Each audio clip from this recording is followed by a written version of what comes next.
எல்லோருக்கும் வணக்கம். இன்னைக்கு அனிதா புஷ்பவனம் குப்புசாமி யூடியூப் சேனலில் உங்களெல்லாம் சந்திக்கிறதுல ரொம்ப மகிழ்ச்சி. இன்னைக்கு இந்த பதிவில் ரொம்ப முக்கியமான எல்லோருக்கும் பயனுள்ள செய்தியை நம்ம பார்க்க போகிறோம். என்னென்னா, நம்ம பூஜை அறையில் நம்ம முன்னோர்கள் படம், அதாவது பித்ருக்கள் படம், இன்னும் சொல்லப்போனால் இறந்தவர்களுடைய படம் வைக்கலாமா அப்படின்ற ஒரு கேள்வி பார்த்திங்கன்னா ரொம்ப காலமாக எல்லாருடைய மனசுலையும் இருந்துக்கிட்டு வருது.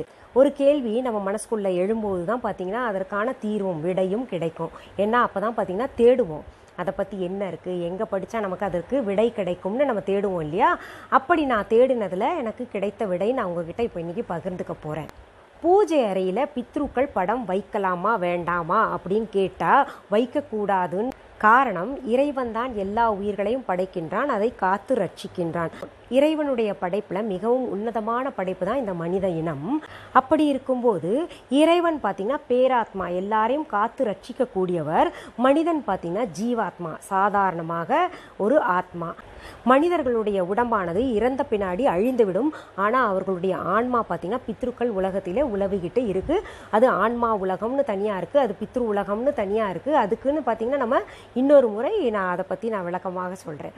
இப்போது இது முதற் காரணமாக இருக்கிறது. இறைவன் பேராத்மா, மனிதன் ஜீவாத்மா. அப்படி பேராத்மா கூட போய் நம்ம ஜீவாத்மா, சாதாரண ஆத்மாக்களுடைய படங்கள் அங்கே வைக்கக்கூடாது. இது ஒரு காரணம். இரண்டாவது காரணம் என்னன்னு பார்த்தீங்கன்னா, நம்ம பூஜை அறையில் இறந்தவர்களுடைய படம் பார்த்திங்கன்னா நம்ம 3வது 4வது தலைமுறை இருக்கு இல்லையா, இதற்கு முன்னாடி இருந்த தலைமுறைகளை நிச்சயமாக வைக்க மாட்டோம். வைக்கிறதாக இருந்தால் நம்ம 3வது தலைமுறை, அதாவது பாட்டி தாத்தா அந்த மாதிரி இருக்காங்க இல்லையா, அந்த தலைமுறையிலிருந்து தான் வைப்போம். ஏன்னா அதுக்கு முன்னாடி இருந்தவங்கள நமக்கு தெரியாது. அந்த மாதிரி பரம்பரையாக இருக்கக்கூடிய படங்கள் பார்த்திங்கன்னா வெகு சில இடங்களில் இருக்கும். அது பரம்பரையாக பார்த்திங்கன்னா ஒரே இடத்துல இருக்காது. அப்படியே அவங்களுடைய தலைமுறை மாறும் பொழுது பார்த்திங்கன்னா மாற்றி வச்சுக்கிட்டு வருவாங்க. அப்படி இருக்கும்போது நம்ம பாட்டி தாத்தா படம் அல்லது நெருங்கிய உறவினர்களுடைய படம், நெருங்கி பழகியிருப்போம் இல்லையா, அவர்கள் மேல் கொண்ட அன்பினால் நம்ம பூஜை அறையில் வச்சுருக்கோன்னு வைங்களேன். அப்போ நம்ம பூஜைக்கு அறைக்கு போகும்போது அவர்களுடைய படத்தை பார்க்கும்போது பார்த்திங்கன்னா அவருடைய நினைவுகள் நம்மை தாக்கும். முதல்ல அவங்க உயிரோடு இருக்கும்போது எப்படி நம்மளை சீராட்டி பாராட்டி வளர்த்தாங்க, அவங்க எவ்வளோ நமக்கு பிடிச்சதெல்லாம் செய்வாங்களே, இப்போ நம்மக்கிட்ட இல்லையே, அவங்க இருந்திருந்தால் எவ்வளோ நல்லா இருந்திருக்கும் அப்படின்ற மாதிரி உணர்வுகளால் உந்தப்படுவோம். அப்படி உந்தப்படும் பொழுது இறைவன் பார்த்திங்கன்னா 2ஆம் நிலைக்கு தள்ளப்படுகிறார், அங்கே 2ஆம் பட்சமாக போயிடுறாரு. ஏன்னா தினமுமே நம்ம அவங்கள பார்க்கும்போது அந்த உணர்வுகள் கட்டாயம் நம்ம மனசில் வரும், ஒரு க்ஷணமாவது வந்துட்டு போகும். அப்படி இருக்கும்போது முதல்ல அந்த உணர்வு நமக்கு வரும். பிறகுதான் பார்த்திங்கன்னா இறைவனை கும்பிடக்கூடிய ஒரு சிந்தனை நமக்கு தோன்றும். அப்போது இறைவனுடைய சிந்தனை பார்த்திங்கன்னா 2ஆம் கட்டத்துக்கு போயிடுது. முதல் சிந்தனையாக இவர்களுடைய சிந்தனை அங்கே இருக்கும். இது 2ஆம் காரணமாகுது.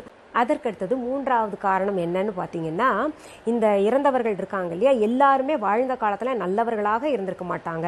ஒரு சிலருக்கு பார்த்திங்கன்னா நம்மளை பிடிச்சிருக்கும், பிடிக்காமல் இருக்கும்.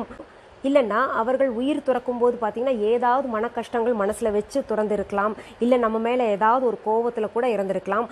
அந்த உயிர் துறக்கும் போது அவர்கள் என்ன நினைக்கிறாங்களோ அதே நினைப்புடன் தான் பார்த்திங்கன்னா உங்களுக்கு அந்த ஆத்மா மேலே போகுது.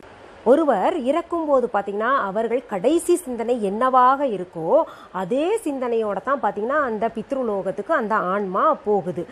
நம்மை காத்து ரட்சிக்க தயாராக இருக்கக்கூடிய இந்த இறைவனுடைய பாசிட்டிவ் வைப்ரேஷனும் இங்கிருந்து வெளிப்படுற நெகட்டிவ் வைப்ரேஷனும் பார்த்திங்கன்னா ஒன்றோட ஒன்று அங்கே முட்டி மோதிக்கிட்டு நமக்கு இறையருள் கிடைக்காம போக செய்யறதுக்கு வாய்ப்பு இருக்குது. அதனால தான் பார்த்திங்கன்னா பித்ருக்கள் படத்தை பூஜை அறையில் வைக்கக்கூடாதுன்னு சொல்லுவாங்க. இன்னொன்று, இறந்தவர்களுடைய படத்தை நம்ம பூஜை அறையில் வச்சோன்னா இறை சக்தி வீட்டுக்குள்ளே வராது. இப்போ உங்களுக்கு மனசில் ஒரு கேள்வி எழும், எங்களுக்கு இந்த உறவினர்கள் ரொம்ப பிடிக்கும், அவர்கள் இப்போ நம்மக்கிட்ட இல்லை, அவங்க மேலே நாங்கள் ரொம்ப அன்பாக இருக்கோம், அப்போ அவங்க மேலே இருக்கக்கூடிய அன்பை நாங்கள் எப்படி தான் காமிக்கிறது, நாங்கள் படத்தை பூஜை அறையில் வச்சு கும்பிடுறதுல என்ன தப்பு அப்படின்னு நீங்கள் கேட்பீங்க. இல்லைன்னா இந்த படங்களை வீட்டில் நம்ம எந்த இடத்துல வைக்கலாம் அப்படின்னு சொல்லிட்டு ஒரு எண்ணம் எழும்போம் இல்லையா. இறந்தவர்களுடைய படத்தை வீட்டில் மாட்டக்கூடிய சரியான இடம் எதுன்னா சவுத் வெஸ்ட் கார்னர். அந்த இடத்துல மாட்டினா அவங்களுக்கு ரொம்ப பொருத்தமாக இருக்கும்னு சொல்லிட்டு இந்த ஆராய்ச்சி கட்டுரைகளில் சொல்லப்பட்டிருக்கு. இன்னும் தெளிவாக சொல்லணும்னா பித்ருக்களுடைய முகம் பார்த்திங்கன்னா வட திசையை நோக்கி இருக்கணும். அப்போது நம்ம அவங்கள கும்பிடணும்னா நம்ம தெற்கு திசையை நோக்கி நிற்கணும். அவங்க வடதிசையை நோக்கணும், நம்ம தெற்கு திசையை நோக்கி நின்று கும்பிடணும். இப்போ அவங்களுக்கு விளக்கு ஏற்றுறதும் பார்த்திங்கன்னா தெற்கு நோக்கி தான் விளக்கு ஏற்றணும், நம்ம வடக்கு நோக்கி ஏற்றக்கூடாது. அதாவது அவர்களுடைய படத்தை பார்க்கிற வகையில் விளக்கு இருக்கணும். நம்முடைய வீட்டு வாசல் பெரும்பாலும் எல்லாருக்கும் பார்த்தீங்கன்னா கிழக்கு முகமாக இருக்கும், இல்லாட்டி வடக்கு முகமாக இருக்கும். அப்போது அவர்கள் வடக்கு திசையை பார்க்குற மாதிரி நம்ம மாட்டணும்னா வாசலுக்கு நேராக மாட்டணுமா அப்படின்னு கேட்டிங்கன்னா கிடையவே கிடையாது. அதாவது வடதிசையை நோக்கி அவர்களுடைய முகம் இருந்தால் கூட அது நடுமையமாக மாட்டக்கூடாது. அதே அந்த வடக்கு திசையில் பார்த்தீங்கன்னா கார்னரில் கொண்டு போய் அந்த படங்களை மாட்டி வச்சிடணும். இதில் கமெண்ட்ஸில் ஒரு சிலர் என்ன கேட்டிருக்கீங்கன்னா, இந்த இறந்தவர்களுடைய படத்தை நாங்கள் எங்கள் படுக்கை அறையில் வைக்கலாமா, ஷெல்ஃபில் வைக்கலாமா அப்படின்னு கேட்டிருக்கீங்க. கூடவே கூடாது, வைக்கக்கூடாது.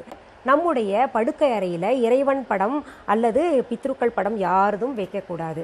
இல்லைங்க எங்களுக்கு ஒரு பெட்ரூம் தான் இருக்குது, இதில் சாமி அறையிலையும் நீங்கள் வைக்கக்கூடாதுன்னு சொல்கிறீங்க, அப்புறம் எங்கே தான் வைக்கணும்னா நான் இப்போ சொன்ன மாதிரி ஹாலில் நடுவாந்திரமாக வைக்காமல் மாட்டாமல் கொண்டு போயிட்டு சவுத் வெஸ்ட், அந்த ஒரு மூலையில் சவுத் வெஸ்ட் கார்னர் இருக்கு இல்லையா, அங்கே மாட்டி விடலாம். இப்போது இந்த பதிவின் மூலமாக உங்களுக்கு இருந்த குழப்பமெல்லாம் தீர்ந்திருக்கும்னு நம்புகிறேன். மீண்டும் அடுத்த பதிவில் வேற ஒரு நல்ல தலைப்போடு உங்களை எல்லாம் சீக்கிரத்தில் சந்திக்கிறேன். அது வரைக்கும் நன்றி, வணக்கம்.